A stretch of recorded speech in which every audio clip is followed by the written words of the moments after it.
સંસારમાં માતૃત્વ શક્તિ એવી છે કે જે સંતાનનું રક્ષણ કરે છે, સંતાનોની મહેચ્છાઓને સંપન્ન કરે છે.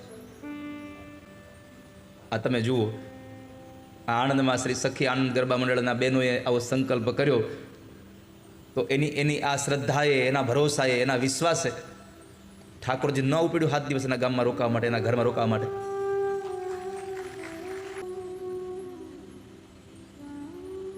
સંસારમાં અસુરો આવ્યા છે ત્યારે માએ આ બધાનો વધ કર્યો છે.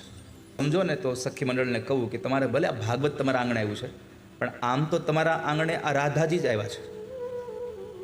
દેવી ભાગવતમાં કથા છે,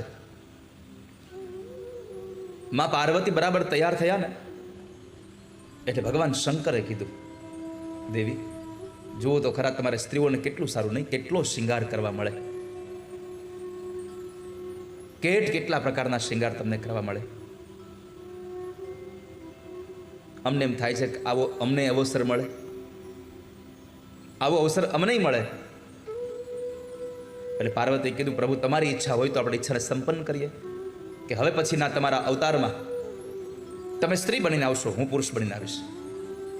શંકર અને પાર્વતીએ જ્યારે આ નક્કી કર્યું ત્યારે સ્વયં માં પાર્વતી છે એ કૃષ્ણ બનીને આવ્યા છે અને શંકર છે એ સ્વયં રાધા બનીને આવ્યા છે.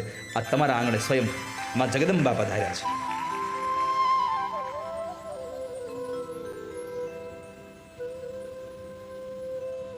આ સખી મંડળે માની ઉપાસના કરી